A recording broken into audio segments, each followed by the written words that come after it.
Happening now. We want to welcome our viewers from across the United States and around the world. This is the EdTech Situation Room. Good morning, good day, good evening. This is EdTech Situation Room, episode number 247 for January 26, 2022. My name is Jason Neiffer, and I am the Executive Director of the Montana Digital Academy, which is Montana State Virtual School located on the beautiful University of Montana campus right here in fabulous Missoula, Montana, the gem of Western Montana. And joining me tonight, as always, good evening, Dr. Fryer. How are you tonight, sir? Good evening, Director Neiffer. I am, well, we got some light snow flurries falling. Sadly, not enough to probably cancel school. We had multiple kids doing some ritualistic snow dances today at school in the hopes that that would influence the weather. But anyway, it's good. And I'm looking forward to next week. My wife and I are going to get to go to a face-to-face conference, the NASA Educators Conference in Houston at the Johnson Space Center. So, yeah, face-to-face professional development. I actually did go to one at the University of Oklahoma in December, which was the first one in 2 years or whatever. So, what are we going to do tonight besides talk about the weather? Well, the weather's fun to talk about, but I think we have a standard agenda at hand. We're going to take a look at headlines from the last couple of weeks in the world of technology and kind of shoot them through the educational lens. You can see all the links, the ones we get to, and the many more we seem to not be getting to lately as our lists get larger and larger at our website, edtechsr.com/links. But tonight we have Microsoft news, privacy news, a growing set of tech correction articles, some Google news, some security news, media literacy information, our miscellaneous category, which I like to think of our potent potables Jeopardy category of sorts. And then, of course, we'll end tonight with our Geeks of the Week. And Dr. Fryer, where would you like to direct our attention first tonight? Oh, my goodness.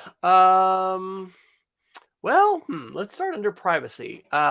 This is from Gizmodo on January 19th. And actually, Brian Krebs also had an article on his Krebs on security on the same day. The Gizmodo headline is IRS will require facial recognition scans to access your taxes online. And it cited the Brian Krebs article, IRS will soon require selfies for online access. And this is one of the things I looked at like, really? Okay, is this right? But Brian Krebs is one of the foremost security researchers and journalists in the world. And so he says that by this summer, the only way that you'll be able to log in to irs.gov is through a third-party online identity verification service called ID.me. And it will require all users to submit copies of utility bills, identity documents, and a live video feed of their faces via a mobile device. So I was surprised to see this, and maybe this is a just inevitable thing that's going to happen. I actually think, like some other things that are changing quickly, facial recognition is one of those topics that the public, as a public, we haven't formed strong opinions about. And some of us have read articles about studies showing how, for instance, facial recognition can be really biased against darker skinned people and minority groups and things like that. But I don't know that I or, an organized group is going to really fight this. It just kind of seems like maybe it's inevitable, but are we just ceding more privacy? I mean, there is a power to the facial biometric identification that is different from a password. So, your thoughts? Well, I mean, it's that weird balance, right? Yes, there's privacy issues, but biometrics is a lot more secure than other options. And one of the things I've joked about a little bit as part of my day job when I've helped out with the help desk is that people are terrible at passwords. I mean, that people forget them all the time. It's not it's not a problem with adults or students. It's both. We deal with a lot of folks that forget their passwords. And if you're taking the advice of our podcast, which is to have a unique password across every website, whether or not you're using a password manager or not, that increases the complexity of that. And so for me, I think biometrics is the way out of that. But at the same time, that data has to get stored somewhere for it to be a secure token. So yeah, I guess I'm in part because I know how desperate things are at the IRS right now. If you listen to any mainstream media right now, you know that they're months and months behind processing returns. That they're down a lot of staff. I did hear a stat this morning on NPR that they usually receive 40 million phone calls a year to help out constituents with taxes. Last year was 113 million calls, so the call volume is up pretty substantially. But I guess I would also note, in general, for the record, that um, that it's a surprise to me that they're able to go towards these types of initiatives while struggling to even maintain basics in tax returns. But there is a lot of tax fraud out there, and if we can introduce security there, maybe balance the privacy and the security features there, it could be a real winner. The thing that's interesting is, anytime we get information on any kind of website or digitized pretty much in any way, but especially when it's online, it's hackable and somebody Yep. can, obtain it. So hopefully the government is going to have this ID.me. They're going to have some really strong security and try to prevent a breach. But yeah, part of what, I don't know if it was what caused that article. I wrote a blog post actually last night about what was it? Questioning our Google love. Um, a friend, a former teacher, called whose laptop got stolen this weekend, and someone compromised her Gmail account, and she was trying to get it back, and had tried to reset it and just click something quick, and they had already changed a reset email, and anyway, just a nightmare. So yeah, we can't really do anything if the IRS, gets hacked. And hey, if they say we have to scan our faces, I guess we'll do that. And where are the protesters now? Are they going to do DNA samples next? No, probably not. But anyway, it's hopefully going to be a step in the right direction, because we certainly do need to move beyond where we are today with password security. There just continues to be all kinds of issues with identity theft, etc. So I like your analysis. And I think, again, as a reminder to everybody, passwords are a key topic to not only be talking with students about and working on that, but also talking with our colleagues and teachers, because the old days of, hey, just change your password every 3 months or something like that, we should be so far beyond that in terms of the kinds of specific advice we're giving about passwords, and then the policies that we have in our organizations. And then let me do one other quick privacy article as well. The Verge reported on yesterday that Google is abandoning their Flock initiative, which was their way of replacing tracking cookies, to something called Topics API. And I'll admit that I've been thinking about this, and I'm not entirely certain if this fixes anything in my mind from a privacy standpoint. But the idea here is that Google was looking to replace tracking cookies. These are things that allow Amazon to know that you're looking for tents with web searches, and then feed you advertising related to tents on a Facebook feed, for example. But instead, they're looking at doing something called a Topics API. So to quote the article from Emma Roth, the Topics API, a new system for interest-based advertising. Topics works by pinpointing 5 of your interests, such as fitness, travel, or transportation, based on your web activity, as measured by participating sites for 1 week. And it's still tracking you to send advertising towards you, so I don't really know how this fixes anything, or it maintains any privacy. It also requires some opt-in on behalf of sites that are tracking. But I think a real sign that at least some consumer concern is making a difference in the broader debate is the fact that Google walked back the Flock initiative, which was considered by a lot of privacy and security specialists to be maybe even worse than tracking cookies, depending on your point of view on the world, for this alternative. Have you had a chance to look at any of this Topics API stuff, Wes? I haven't, but yeah, it's one of these things we've talked about, and for me, certainly without fully understanding exactly how it worked.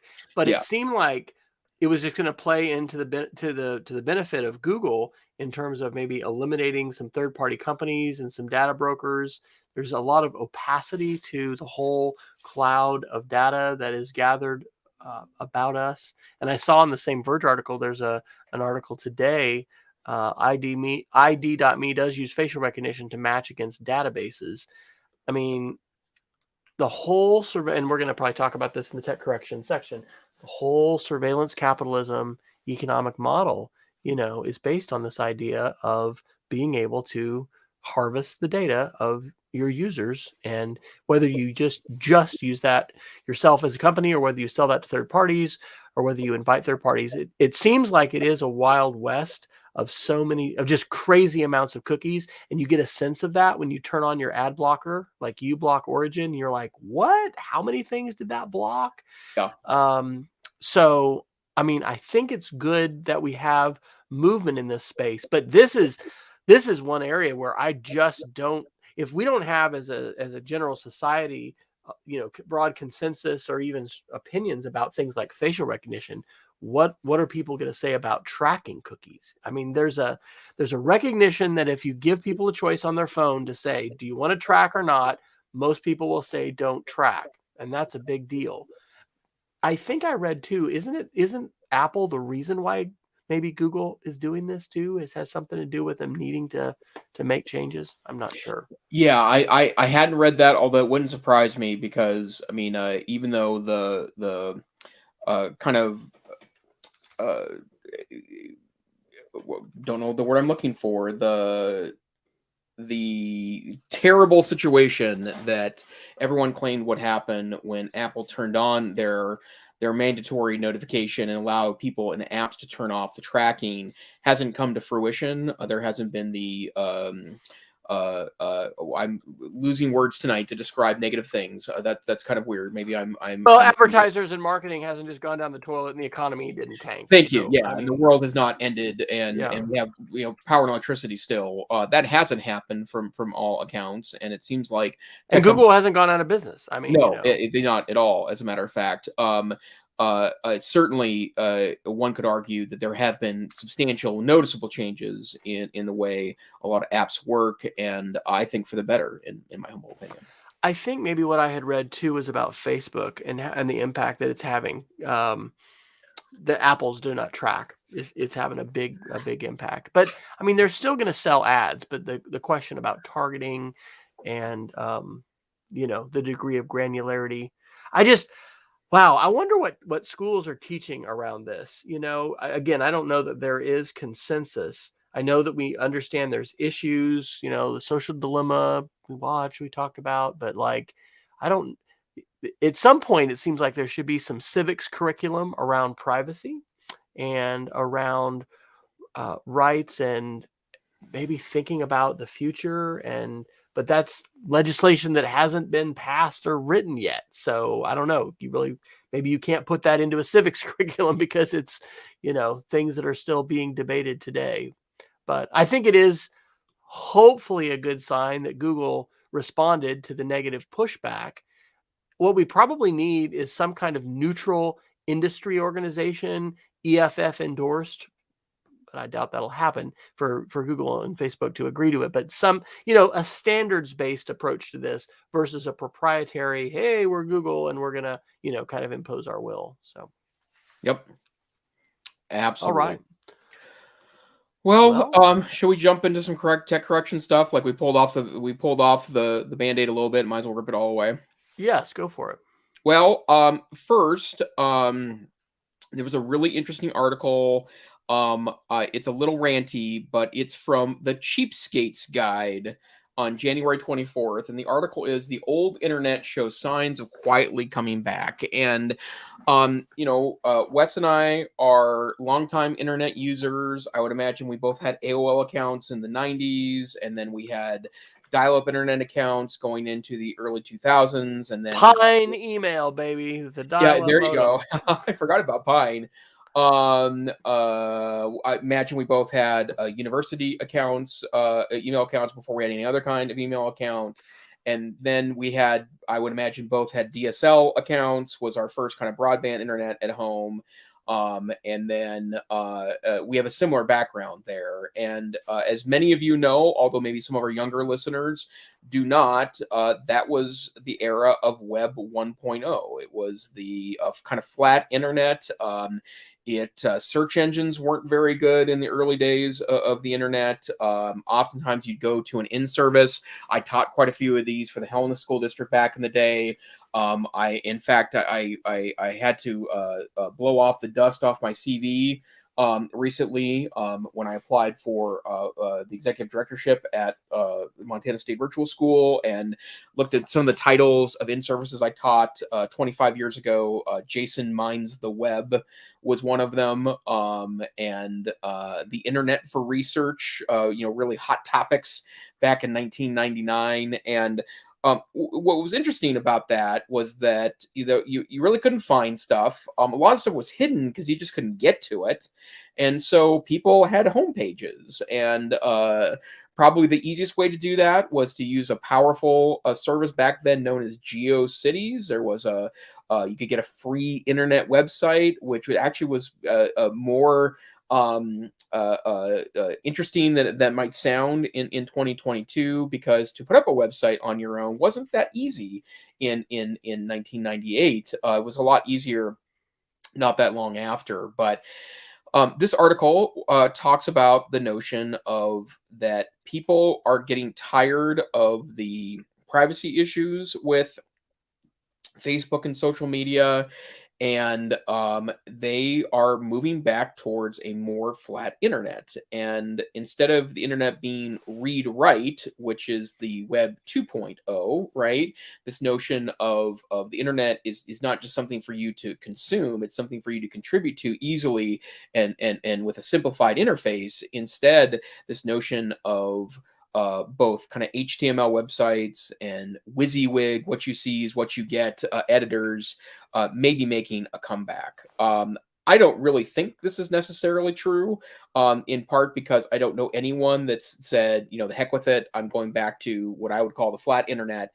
But the fact that there are people even talking about this, it really is the crux to the text correction. I don't think this fixes anything, because if the flat internet exists, someone's going to find a way to monetize it, right? That was the thing that we can't kind of shove that back into Pandora's box. But Wes, are you going to abandon your WordPress site and move back to an HTML-based flat internet site? Well, funny you should mention, because I have had to recently find some tools, and shout out to Alan Levine, who's always a great resource for many different geeky web design and creation tools. Find something that would take some sites offline so that I could back them up, because I don't want to run a WordPress, SQL database backed site for something I'm never going to update again. But yet I'd like to keep it online and keep it around. So there's an app actually called SiteSucker, which you can get for Mac, that'll pull down all the images and links and everything like that for a website. And I was having to find a web page editor, because I didn't want to just code something, and I wanted anyway something that was going to be a homepage on archive. What is it? I mean, make sure I don't misspeak. Archives.wesfryer.com. I don't think it's going to have a big impact either, but I do think it's a good media and digital literacy question to think about. To what degree do we want to have students fluent and familiar with being able to create web pages, being able to maintain a website? WordPress is a very, very popular platform, content management system, CMS. So anyway, I think that's a pretty interesting and important question.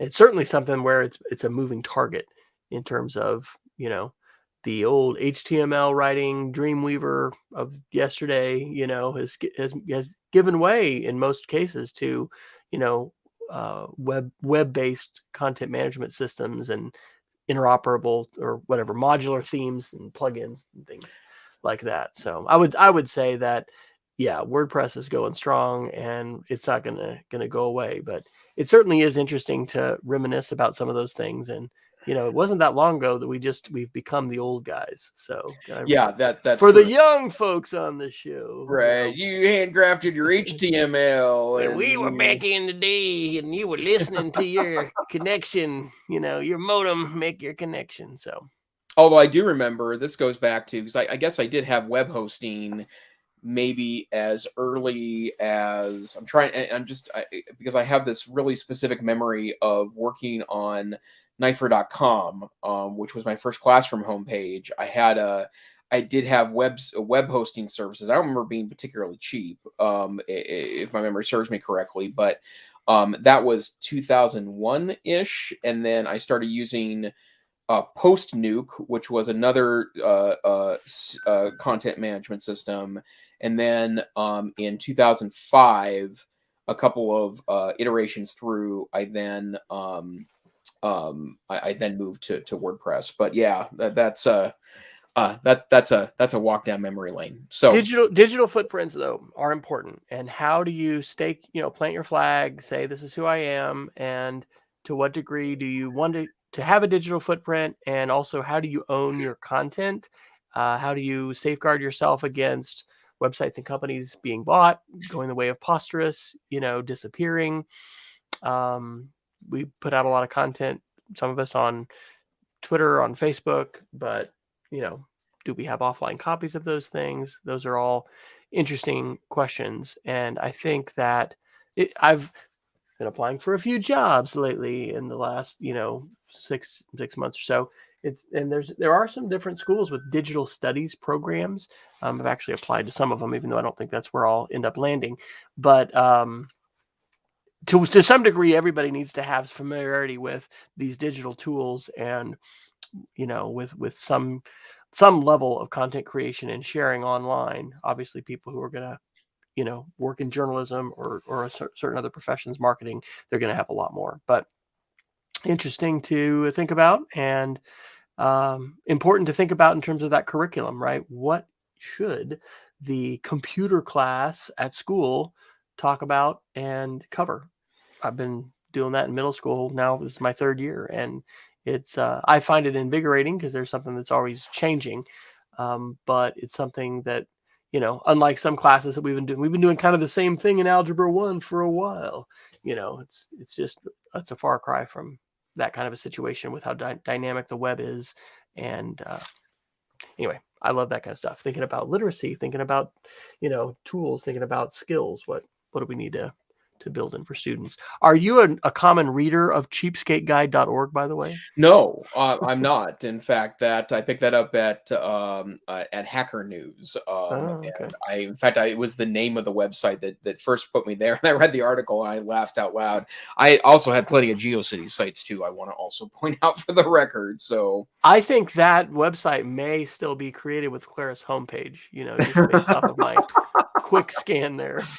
Well, and then you could do Dreamweaver, Microsoft. I'm trying to remember the name of Microsoft's tool for that, but it added a bunch of junk HTML code in there, so it sometimes was hard to deal with. Oh, yeah, front page. Front page. Thank you. And then Peggy's reminding us of Netscape, and then they had the Netscape Communicator Suite, which had Netscape Composer. Yep. And anyway, it's as I've just been looking around for that kind of stuff, you can't. I don't know. It can be a bit challenging to find free tools that are WYSIWYG, web page editors these days. So yep, absolutely. Yeah, Peggy says yes. Claris works. I found a picture. I've got a smart photo album from Google that pulls off our family and friends, and there's a picture of 2001. I'm wearing a Claris shirt. I was like, that needs to be a profile picture. All right. Well, what else? Tech correction shall we dive into? What about that bad science one? And I think we've had that one for a couple of weeks. Do you want to talk about that? Yeah, let's do it. The BBC had an interesting kind of thought article on January 19th. And first and foremost, this is from Rachel Schrader, who is the health and disinformation reporter for the BBC. So that's a heck of a title. But the question here, the debate, is whether or not bad science should be censored on social media, and it kind of goes through a the topic of whether or not we should be regulating social media in a way that we actually, by maybe law or decree, ban bad science. It talks about something that we've talked about here in the podcast. That's the movie Plandemic, which we mentioned early on in the COVID days, and the talking about maybe changing algorithms, maybe changing or offering fact-checking websites. BBC itself points out that it repeatedly fact-checks a lot of fast-moving claims around the internet in an attempt to do its role as an informational organization, and then going as far as something we've talked about a lot, which is deplatforming individuals. And of course, the problem here, and the reason why this isn't a simple case of, yep, we're just going to ban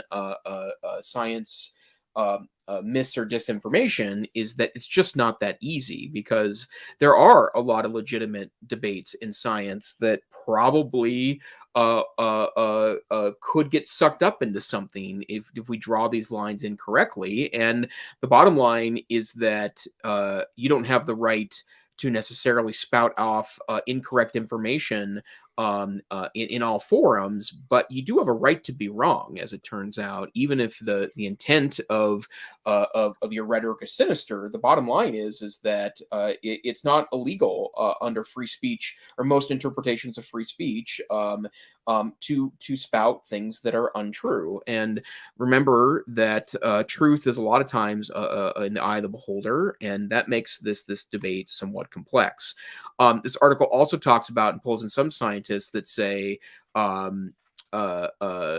this was the Royal Society, which is a well, they call themselves the world's oldest continuously operating scientific institution in England, actually advises against social media companies removing content that's legal but harmful. And instead, they say that we should be adjusting our logarithms to prevent it from going viral in the first place, and also stop people from making money on false claims.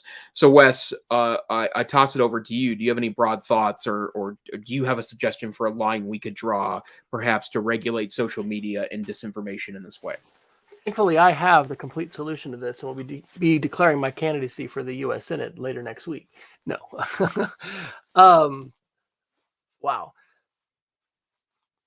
I'll respond with a podcast. Kara Swisher's January 6th interview with the new CEO of Parler, and I just dropped that link in.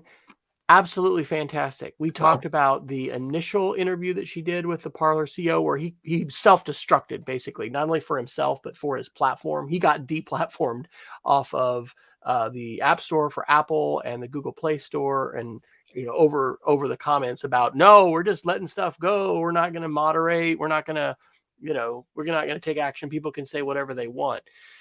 That conversation, as well as this newer one by Kara Swisher, is completely fascinating, because it's talking a lot about that sort of issue.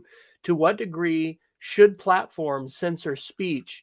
Like even it's not censorship in the sense of removing it, but when Facebook or Twitter will put in a link, you've mentioned something about COVID, so here's a link to the CDC.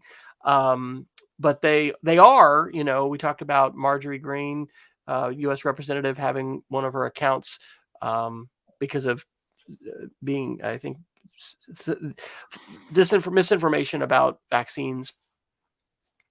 It's an absolutely fascinating topic, because it's beyond just the free speech thing, right? Part of that free speech conversation is, hey, the First Amendment limits the government. It doesn't limit what private companies and individuals can do. But this question of, responsibility, what responsibility does Apple have to, let's say, keep their app store safe for kids or family friendly, to keep malware off of it?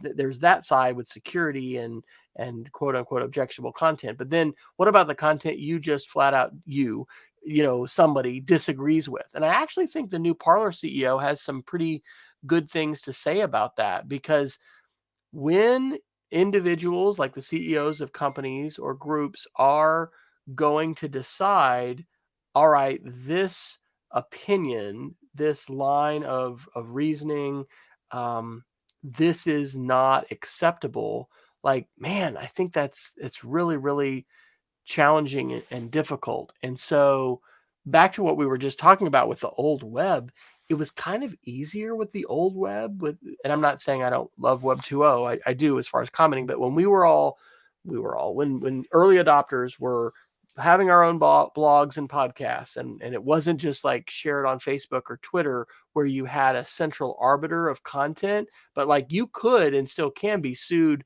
for libel or slander. I don't know. We didn't have a middleman, so to speak, a company in the middle that a mediator. It was having to mediate that information. And I think what I continue to hear, and there's I don't think I'm putting this as my geek of the week, but there was a great it was an interview I think I mentioned last week about Roblox on Tech Won't Save Us podcast. The metaverse, which Roblox is this manifestation of the metaverse, it doesn't look like it can be effectively moderated. Facebook, it doesn't look like it can be 100. No social network can be 100% moderated. So they're struggling to deal with content which is egregiously in violation of community guidelines and standards and all that kind of stuff. And then when you step into this arena, it seems to be even grayer and murkier. So I don't think there's an answer to it. But companies do have the right to moderate and quote unquote censor. I just think this is going to continue to be a persistent issue because there's not a clear solution that, appears to be available for anyone. And because hands off is not a solution, because you're going to have to have some level of moderation and showing that you're having a good faith effort to try to, keep horrible content and illegal content off of your platform. But there's not at this point going to be an expectation that you completely do that. So unless we would have some legislation, which maybe we can mention some of these other articles, that is going to, let's say, do away with Section 230 protections and open up these companies to liability. Anyway, and until you have some kind of regulatory change, I don't know that we're going to have that regulatory change. So I don't think things like this are going to become resolved anytime soon. Sorry to be pessimistic. That's okay. Well, and maybe to pick up on a familiar theme too, this seems like a pretty great class discussion too, right? Oh, absolutely. I'd imagine your students are bringing some pretty strong opinions about this into the classroom. Maybe they themselves are pro or anti-censorship on these platforms, but talking about what that means in context of their own points of view. Remembering you don't have an unlimited right of free speech on a private platform. That's another example of something that I think is an important lesson to learn, that the free speech, American free speech laws are certainly unique in their construction, but they're not unlimited by any stretch of the imagination. There's lots of ways you don't have guaranteed speech. So I certainly encourage you to have conversations with your students about exactly this. In our chat room, Peggy George is observing that Kara Swisher's interview with that new Parler CEO was fantastic. And that's just a great podcast. That's become one of my favorite podcasts to listen to periodically. Here's another article from the Tech Correction subtitle or whatever category. OAN panics as DirecTV. We're just struggling with the words, man. Yeah. It's all part of getting over 50, guys. This just all happened. OAN panics as DirecTV drops network, asks viewers to, quote, find dirt on AT&T chairman. This was Ars Technica on January the 20th. So this is fascinating, right? So not too long ago, when we had a different president who got angry at Fox News and told people to, watch a different network, and this OAN network. The article alleges there was some kind of gentleman's agreement with AT&T's DirecTV, or AT&T owned DirecTV, that they would carry this One America News network. There's just, talk about egregiously bad journalism, right? I mean, someone getting on and encouraging all the viewers to call in with any dirt you have on this, Fortune 20, probably, what's AT&T, huge company. Quote, OAN host Dan Ball on Monday night urged viewers to, quote, dig up dirt on AT&T board chairman William Kennard, a Democrat who was the Federal Communications Commission chairman during the Clinton administration. Ball told viewers that ON is, quote, now at war with AT&T. And he said, if you have any dirt on Mr. Kennard, I'd love to see it and put it on this program. You bring me concrete evidence of whatever it may be, cheating on his taxes, cheating on his wife, saying racial slurs against white people, whatever it may be, find it for me, bring it, and we will air it.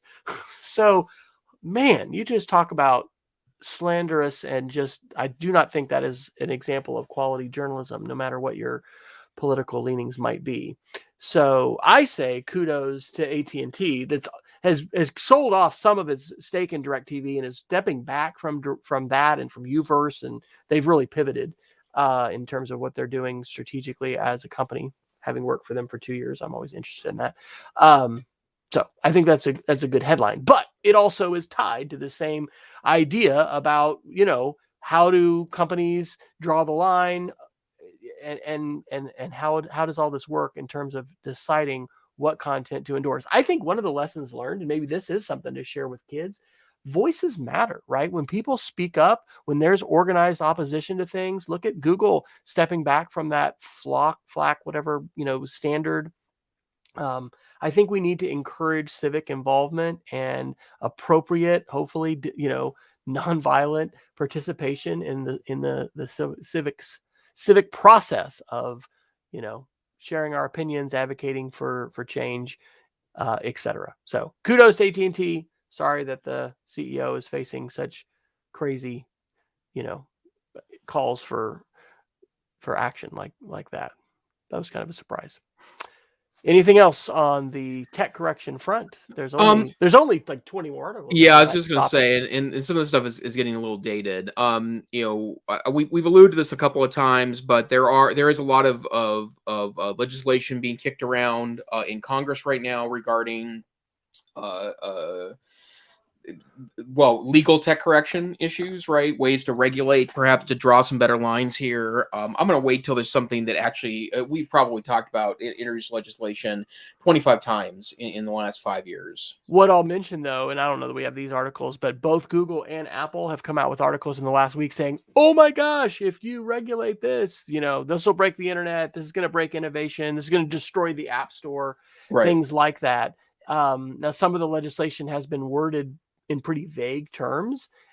So anyway, it all remains to be seen if this is just grandstanding or if we're actually going to see some kind of substantive legislation that's going to address this. But there's certainly more smoke around this than perhaps we've seen in a while. And I don't know. We have the lobbyists are doing well in all of this because they're hard at work trying to work both sides of these issues. Yeah. And maybe to put a finer point on that, there was an article in 9 to 5 Google on January 18th from Abner Lee that talks about Google's response. You mentioned that Google and Apple both have sent out alarms related to this, but it was things like Google mentions it will degrade security and privacy. Chrome and Gmail might not be able to automatically include notices regarding perhaps emails that are not safe, for example. And it has to do with favoring their own products and things like that, right. too, and the integration of products. So there's, in addition to the free speech issues, it's an overlay with this idea of monopolist or oligopolies or whatever, just using market power unfairly to favor your own products and prevent or harm other third companies from being able to do that. And so certainly, Google doesn't want that to happen. And as an example, Google Maps would not be able to show you integrated high quality results when some other companies might offer competing answers, that sort of thing. So, and I'll admit, I mean, the integrated nature of both Apple and Google's systems make them very attractive. I like that in both the Apple world and Google world. But bottom line is that, it does come at a cost. Absolutely. Well, let's skip down. Let's do a positive. I put this under miscellaneous. We have like 6 miscellaneous articles. The Webb Space Telescope. This was in Ars Technica yesterday on January 25th by Eric Berger. This is it's kind of an editorial, but it's a news because the Webb Space Telescope got to the Lagrange 2 point, which is its destination, like 1,000,000+ miles away or whatever. And his headline is, "To my surprise and elation, the Webb Space Telescope is really going to work." And I have shared this with my 5th and 6th graders. We've watched movies or videos, and like there was like 300 different tasks that had to be performed that were single point of failure tasks. And part of what Eric says in this article was he had heard scientists and engineers express just disbelief if it could happen, if it could work, and that it would be a tremendous setback for science and space exploration, because we've spent $10 billion and spent 25 years getting this thing in space. And so right now it's really just a matter of I think we're actually adjusting mirrors and things like that. And by the summer, it's gonna start functioning. If you haven't watched some of the videos about it, it is mind blowing. And share it with your kids. It amazes me how little our kids are exposed to current events. Just it depends on the teacher and depends on the class. But this really is a wonderful triumph of technology and science and NASA and the United States and in engineering and so many different wonderful things. And so that's yay, a real positive. And amidst rumors of war in the Ukraine and rumors of cyber attack and all kinds of other things that are in the news, we may not hear about that, but this is a real yay science kind of moment, which not everybody agrees with, but I think it's great. Let's What see. Why don't you talk about that NFT art sale article? That's fascinating. Okay, this is fascinating, and it also ties to what's happening on Roblox too. So this is an NBC News article from January 10th. NFT art sales are booming just without some artist's permission. On Roblox, a lot of the ways that folks are making money is they'll design clothing and different articles and things you can wear and have to impress your friends. But sometimes kids will make these, and then an older creator with more means will actually grab it, steal it. There you can advertise inside the platform, and then they basically are stealing the intellectual property of kids, and then they're profiting inside the system for it. This is kind of happening with NFT art sales. We've talked about NFTs, non-fungible tokens. It's really weird. It doesn't even seem like, kind of like cryptocurrency. It's like, how does this work? But you can buy the digital rights that are saved inside a blockchain, code sequence showing that you own, this highlight clip of a wide receiver catching a pass or this particular piece of art.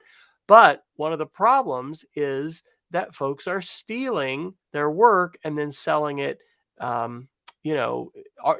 Here's a quote: "Art theft is nothing new. We're just seeing it at a completely new scale with everything that's happened with NFTs. Artists have to take matters into their own hands to get their work taken down." So, like we've heard about with copyright and other things, and YouTube has algorithms to try to protect musical artists as well as creators to identify, hey, you used a clip of this, and it wasn't, do you want to have them take this down, and do you want to contest it? Is it fair use? There's all these things. Finding this stuff on the internet. Where is your artwork not just being displayed and used, but actually being sold, and then you're not getting the money? I think it's another sign of the whole freaking wild west of the internet, which, by the way, cryptocurrency investor, have you taken the hit here in the last couple of weeks, I guess? Because anyway, I think cryptocurrency as well as NFTs are just really a wild west side of the internet. And I mean, again, that could be a topic of discussion. We also see things like there's nothing new under the sun. How long have we been having stolen art, being sold, by folks that didn't have the right to sell it, but we're seeing that digitally. So it is pretty fascinating. You're not an NFT owner, are you? I'm not an NFT owner. I do own a couple of varieties of cryptocurrency, and to answer your question, yes, I've been kicked very aggressively in the stomach in the last several weeks there. But as a reminder, I didn't buy this. Like I bought a little bit of Dogecoin that became worth a whole lot of money, and now it's worth still a lot more than I paid for it. So that's going to have to be where that goes. And I don't plan on selling it anytime in the near future. On the odd chance that in the future Doge is the coin. So, and your entire 501k is not wrapped in Dogecoin at this no, point. no. In fact, it's about as traditional as it gets. So, yeah, there you go. All right. Let's see. Do you want to go up? We've got some Google and Microsoft stuff. You want to? yeah, let me do a Microsoft article that was left over from last week because I think it's an important thing to talk about with schools. The Verge reports on January 18th that, well, Microsoft's going to try it again. They're going to try once more to create a Chromebook competitor. And they used to call them Chromebook killers, except that the first several attempts at this were so inept that they end up canceling the program. But they've adopted a past name. It's Windows 11 SE. Which kind of reminds me of Windows 98 SE second edition. But speaking of old guys talking about tech, but the interesting thing about this new attempt is that, and they have hardware partners: Acer, Asus, Dell, Dynabook, Lenovo, HP. JPIK, which I think is a Korean company that makes laptops, and they've all created these Windows 11 SE laptops with a couple other vendors that have them in the pipelines. And the operating system will only be available on low-cost devices, and you can only buy it if you are a school or education customer. And it's designed to be kind of Chromebook-like in nature, and it's optimized around Microsoft Edge, Office, and Microsoft Cloud-based services. The only thing that's also interesting, though, is that there is an authorized set of apps that IT managers can install, which happens to include Zoom and the Chrome browser. So it does allow for some alternatives there. But I guess the thing I keep saying is that the reason why I think this is not a super great strategy is because I think it misunderstands the power of the Chromebook. Yes, making it browser driven is certainly desirable, I think, because it increases the simplicity of the device. But the reason why the Chrome operating system works so well is because it is a substantially scaled back version of Linux that doesn't have a whole lot going for it other than the browser itself. Whereas, yes, you can install Chrome on Windows 11 SE, but then you're running the operating system, which I'm assuming that even without the cruft of a standard Windows 11 install, probably has a lot of stuff going on that naturally slows things down. And then you put on top of that Chrome. Well, on the Chrome OS operating system, there's a relatively thin operating system layer that's based on Linux, and then really just the browser. And I think that's a really important really important part of the reason why Chromebooks are so powerful. The other thing I don't get either is that one of the things I like about a Chromebook is I can log into it and it restores my basically my version of the operating system with all the bookmarks and passwords saved and apps that will reinstall for me. And it takes me 10 minutes to get back to a usable functional machine. This actually has happened to me before at a conference when my main laptop crapped out on me and I bought the cheapest Chromebook I could find. I believe it was at a Target of all places, and was able to get through my presentations. It was like $129, and and it also That's made awesome. a good story to tell at Yeah, the conference too, right? that's right. And so that's the part that I'm not sure. I'm not sure this answers, but Microsoft is trying again. Yeah. Well, I just helped a student today power wash her device, and it not only amazes me every time we have to restart, and it happens in less than 10 seconds, but the fact that we can restore and in short order everything is back, and they just work so well. So Yeah, I wouldn't see this taking the world by storm. At some point, I don't know, maybe in the not too distant future, I will be a little more focused on educational research, and I'm really curious to know where schools are across the country, by state and region. My perception is that Chrome is just taken over, and Chrome OS, but we need competition. We don't need to just have a single solution. And I'm glad to see Microsoft still trying. So keep fighting the fight. Apple is too, with I think more iPads than laptops. That we saw some schools with Apple laptops. So yeah, flashback to SE. Hopefully we're not going to have, I don't know, there's whatever the different Windows acronyms. When are we going to see Windows though abandon their core OS and really go for something new? Apple did this years ago when they embraced OS 10, and the Linux core is one of the biggest changes that Steve Jobs made to either Pixar or Apple and any of his work. That was a huge momentous shift. So I wonder at what point, Google is working on some different operating systems. I don't forget the acronyms for those. Yep. And so, when will Windows do that? Abandon that old code base to something more secure. That is, I think, the trajectory of where we're going because of security. But maybe not soon. Well, let me cover a couple quick Google articles here, and I see we're pretty close to the top of the hour. One of them, which is, I think, really exciting news as a Chrome OS user, 9 to 5 Google reported on January 24th that Google is looking to add adaptive charging to extend the Chromebook long-term battery life, and it's coming soon to Chrome operating systems. And if you are an iPhone user, you know exactly what we're talking about. Well, you may know exactly what we're talking about.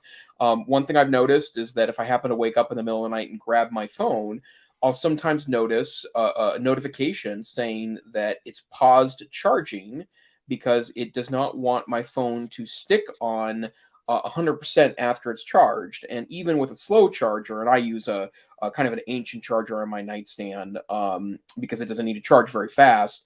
Even with a slow charger, you can charge an entire iPhone in just a couple of hours. So it then spends, most of the night being at 100%. And so what a setting change does in the battery settings of your phone is that it will do adaptive charging, which it'll get used to your schedule, figure out when you usually are taking it off of a charger, and it will wait till about 45 minutes before that time to finish charging up your device, so it doesn't stay at 100% the whole time.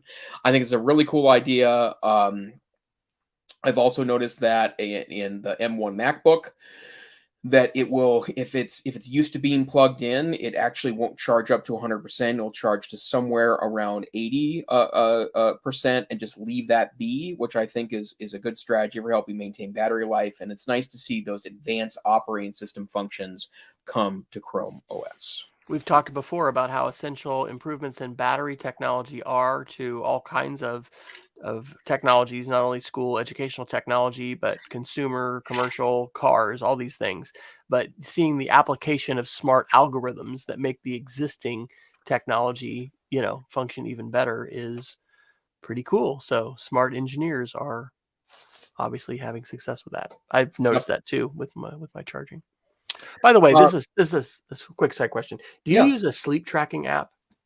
I do. I use can't remember the name. Do you keep your phone on at night when you do it? No. It tracks me via my watch because I do wear my watch at night. Okay, and so you do, and then you just take it off for part of the morning, then, or when do you charge? I charge when I'm showering in the morning, and that's enough. Well, yeah, and I'm a I'm a long shower. You're a long shower. Yeah, yes. That's the reason why that works out for me, is that I'm a notoriously long shower, much to the chagrin of my family. But Sleepwatch is the app that I use, and it actually provides a lot of useful data. All right. Well, there you go, folks. You never know what you're going to learn about Jason and Wes when you stick with us on the show. All right. What else do we want to cover? Yeah, a couple other quick ones. Another 9 to 5 Google article, this one from January 19th. Google is ending legacy free G Suite. And this did impact me on a couple of websites. But basically, you used to be able to utilize Google on a domain you own without paying for it. And it was an experiment that started around, I think it was 2005, 2006, 2007-ish. And it was a pretty cool way to, do email for free, essentially. You could do email, you could add Google Sites. For a while, Neiffer.com, I believe, was run by that. And I was utilizing That is an email platform as well with the Neiffer.com backing. But they've finally decided to get rid of that. And it's led to a lot of kind of complaining on the web. A lot of people running small businesses in this way. But now that they have a more detailed G Suite for business or workplace, I guess is probably the better place to call that now, because that's the brand name they're utilizing. They're moving away from that. I will say that there's been some evidence, and I was trying to find the article and I couldn't, that Google has been responding to complaints about families that are using this, that they're not using it for business purposes. They buy a domain like fryerfamily.net or something, and use the Google legacy G Suite to back that. They might find a way to extend that timeout for those users, but there were a lot of people on Reddit in the last 48 hours. They're complaining pretty aggressively that they'd been running their businesses like this for a long time. I will say that I do have a couple of side businesses that I do run that utilize Google Workspace for small business. It's probably the best. I think I'm paying $6 a month per domain for that. It's the best $6 I spend a month, to be honest, because it's just such a great industrial set of tools. Well, this is just a sign of Google changing company-wide its approach towards free tools, right? And we've seen this in education as far as the paid tiers for Google Enterprise, Google G Suite, now Google Workspace. And, hey, you want to be able to, record your Google Meets. You want to be able to have admin tools that give you, greater management power. You have to pay. So I think that at some point in the not too distant past, Google made a pretty big change and kind of decided to flip that switch. And I think there are people that suspected that for a long time, right? As they gain market share, as they establish themselves, as they become a very dominant player, and so many people rely on them, they will be able to scale back their provision of free services, which still exist in different forms, but the emphasis is on the paid tier. So, yep.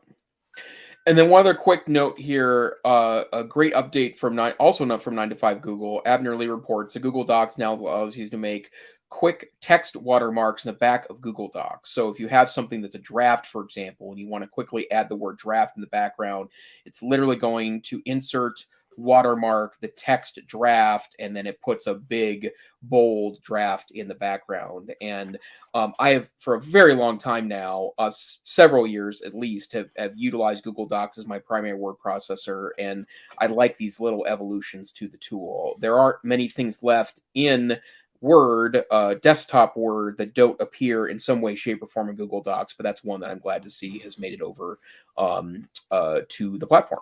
Did you pull off doing your whole dissertation on Google Docs? 100%. And I have zero regrets about it too. I did have to. There were some weird formatting things in the end when I was submitting it to the graduate office. That they had some very specific things I had to do. That's also the same version that was ultimately published and printed. And sent off to the databases for dissertations, but so I had to do that in Word. But the actual document itself, all the reference materials, all the drafts, it was wonderful because I was able to send live copies to members of my committee who were able to make live comments. And in some cases, my dissertation chair would be looking at things as I was writing them and was able to leave live comments. And I know that's a feature you can do in Word now, but I absolutely loved using Google Docs to write my dissertation. That's awesome. If you haven't written a blog post about that or an article, I really would be a good one, because I bet you're in a very small club right now. Yeah. I wrote a bunch of mine, but ended up having to go to Word, and especially with pagination and all that stuff. Yep. All right, sir. Well, we may be at the top of the hour. Yeah. Why don't you share your Geek of the Week? All right. Well, I had 5 to share, but I'm going to just do one. There is a free EdTech conference this Saturday on January the 29th. And I know about this because I follow NCCE, the Northwest Council for Computer Education. This is it's called the CETC Clarksville EdTech Conference. And they've just got a free website, and you can go in and register, and you can, get ready to participate virtually. So completely free, just the one day. a good lineup of presenters. You can follow them on Twitter. And man, shout out to Clarksville schools for doing this. There have been some other schools that have done a similar kind of thing, but just really, really awesome to open this up to anybody who wants to learn and join. So check that out.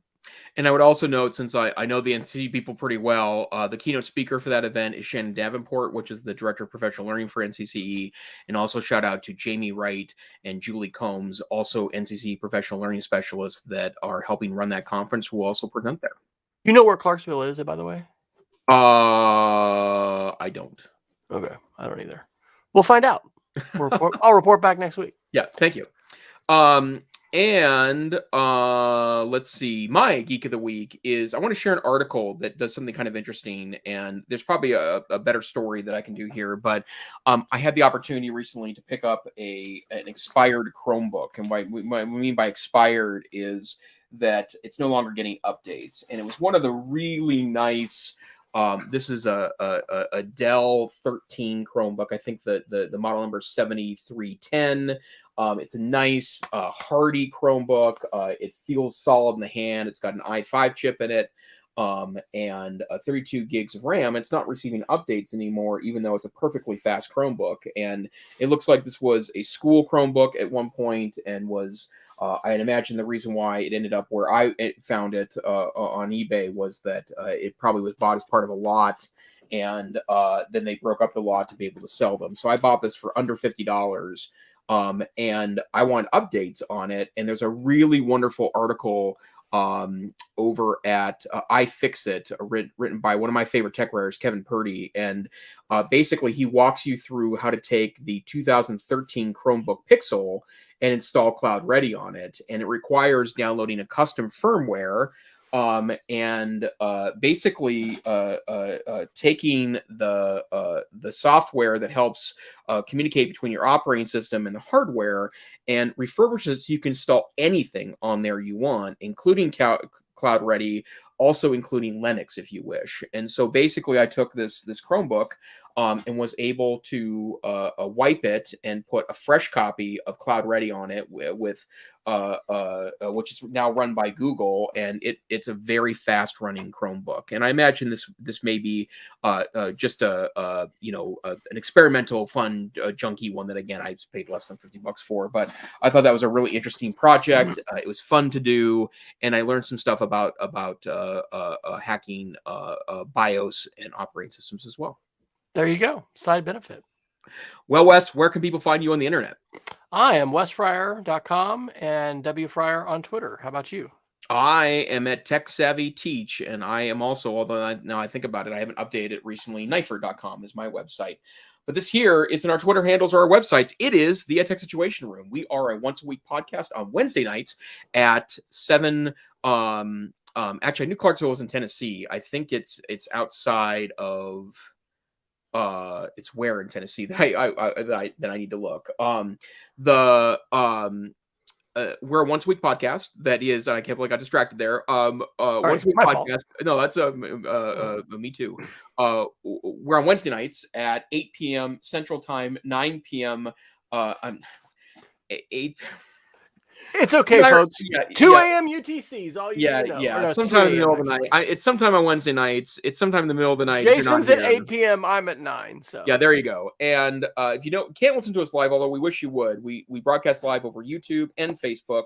If you can't see us live, feel free to find us wherever finer podcasts are aggregated. You can go to our Facebook or YouTube channels to download or watch old episodes, and you can go to our website edtechsr.com to download tiny MP3s. We hope you have a great week. Stay safe, stay savvy. We hope to see you next time at the Mushmouth EdTech Situation Room. And sign up for our Substack, because we'll email you all the links we didn't talk about. There you go. Good night.